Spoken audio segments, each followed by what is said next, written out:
Kembali di Anju Sore pemirsa, menjelang Natal dan Tahun Baru, arus lalu lintas di kilometer 47 ruas tol Jakarta Cikampek terpantau ramai lancar. Hingga saat ini belum terjadi penumpukan kendaraan.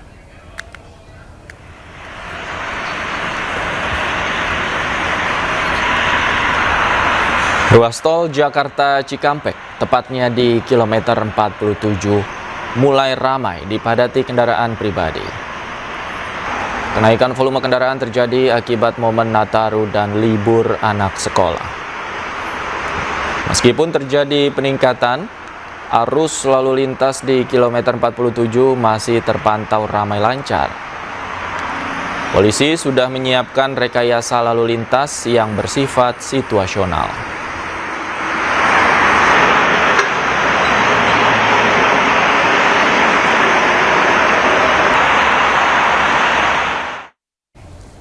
Dua hari jelang libur Natal, puluhan ribu kendaraan padati gerbang tol Paster pada Selasa siang. Terjadi antrian panjang dari gerbang tol hingga kawasan jalan arteri Kota Bandung. Kemacetan terjadi di area tol Paster Kota Bandung 2 hari jelang perayaan Natal. Penumpukan kendaraan sudah terjadi di gerbang tol Paster menuju kawasan jalan arteri Bandung. Dari data Jasa Marga, jumlah kendaraan yang masuk Bandung mencapai 36.638 kendaraan atau naik 12,8% dari lalu lintas normal. Diprediksi puncak arus libur Natal akan terjadi pada sore ini hingga esok hari, mengingat libur panjang akan berlangsung pada tanggal 24 mendatang.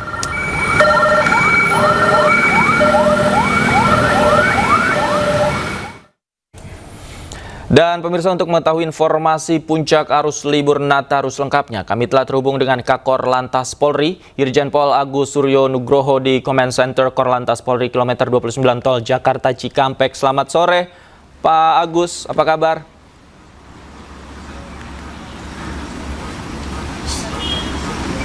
Selamat sore, selalu semangat di lapangan. Luar biasa. Pak Agus, bisa dijelaskan Pak, bagaimana kesiapan menghadapi puncak arus libur Natal dan Tahun Baru hingga saat ini seperti apa?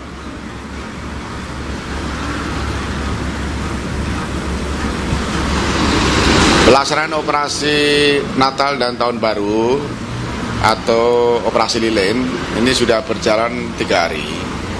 Jadi kondisi secara menyeluruh cukup terkendali.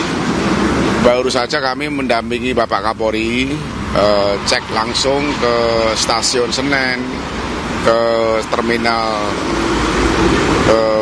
bus, termasuk juga di wilayah tol. Memang prediksi atau proyeksi peningkatan arus cukup signifikan, namun masih terkendali. Dari proyeksi yang keluar di jalan tol menuju Jakarta dan daerah Sumatera itu ada 2,9 juta. Jadi sampai hari ini sudah 28,5% yang sudah keluar kota, sehingga masih beberapa ribu kendaraan yang tentunya ini yang harus kita kelola.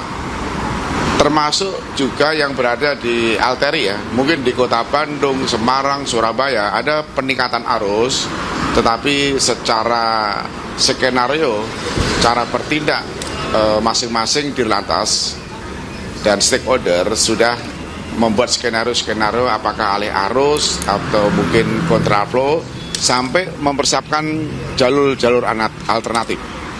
Yang jelas sampai 3 hari ini alhamdulillah peristiwa kecelakaan juga turun 23,5%, itu peristiwanya. Termasuk juga penurunan korban laka lantas, itu juga 23,58%. Jadi peristiwanya turun, korban meninggalnya juga turun. Oleh sebab itu diperkirakan nanti malam, besok pagi sampai besok itu kemungkinan arus mudik yang harus kita persiapkan, baik yang ada di jalan tol, jalan arteri, tempat-tempat pelabuhan penyeberangan, termasuk terminal, termasuk bandara, dan lain sebagainya. Salah satunya adalah tempat-tempat wisata. Tentunya kita sudah siap semuanya, anggota sudah tergelar, baik pos-pam, pos pengamanan, termasuk stakeholder semuanya sudah siap untuk mengamankan rangkaian daripada operasi Natal dan Tahun Baru. Pak Agus, faktor cuaca ini kan juga menjadi salah satu atensi, Pak. Bagaimana skenarionya di lapangan untuk menghadapi cuaca buruk yang kemungkinan akan terjadi pada masa libur Nataru, Pak?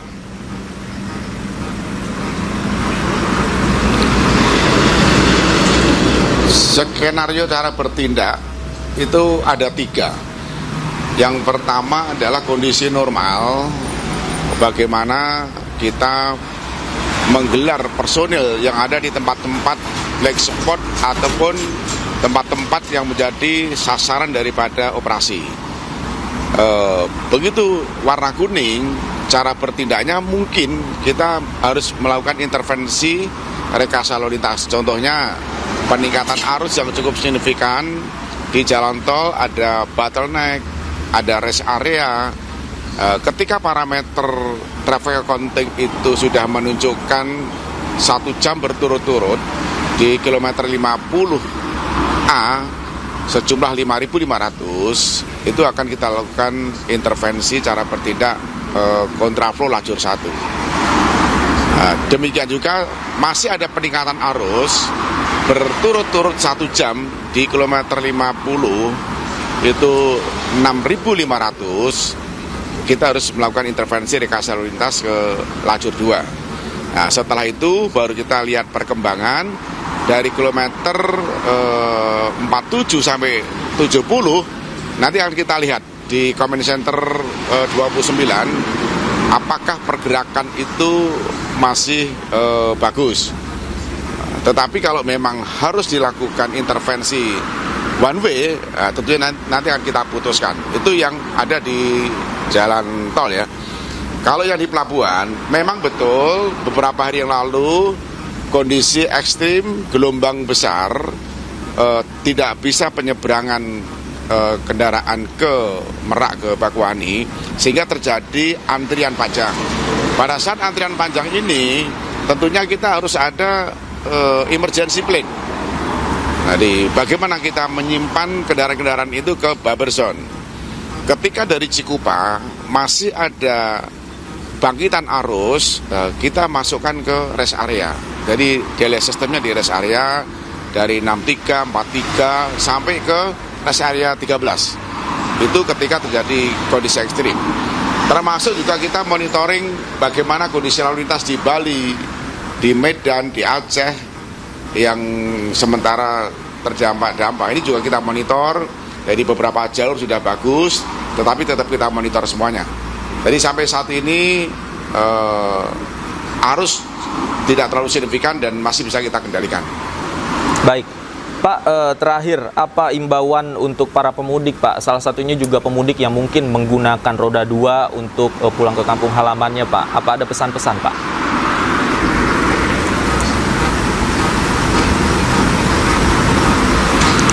Kami menghimbau pemerintah punya program mudik gratis untuk roda 2. Tadi kami memberangkatkan di terminal Pulau Gebang, ada beberapa bus yang menuju ke Trans Jawa. Kami juga memberangkatkan mudik gratis melalui kereta. Kami menghimbau agar supaya masyarakat yang mungkin akan mudik tidak menggunakan kendaraan roda 2. Silakan menggunakan moda transportasi yang berkeselamatan atau kendaraan pribadi, tetapi persiapkan manajemen yang betul. Kendaraan betul-betul harus berkeselamatan, dicek kondisinya, terus rencanakan perjalanan mau kemana, jaraknya berapa, mau istirahat di mana. Ini sangat penting sekali. Ketika dari Jakarta menuju Surabaya, dia harus berhenti di rest area mana, itu harus dipertimbangkan. Karena kondisi keselamatan daripada kendaraan yang berkendaraan itu ada di driver. Oleh sebab itu kami menghimbau agar semua pengguna jalan tertib berlalu lintas, patuhi peraturan berlalu lintas, dan pertimbangkan manajemen perjalanan yang cukup jauh, sehingga kami mengharapkan Natal dan Tahun Baru dirayakan dengan riang gembira, baik dalam perjalanan, baik dalam perayaan Natal, Tahun Baru, dan ke tempat-tempat wisata. Jadi Nataru aman, lalu lintas lancar. Baik. Terima kasih Irjen Pol Agus Suryo Nugroho, Kakor Lantas Polri. Titip salam untuk seluruh personil di lapangan, Pak. Kita doakan semuanya berjalan aman, lancar, tertib hingga nanti selesai. Terima kasih, Pak Agus. Sehat selalu. Warga Kecamatan Bintang, Aceh Tengah harus membuka jalur secara mandiri untuk menjemput bantuan Anyu Sore segera kembali.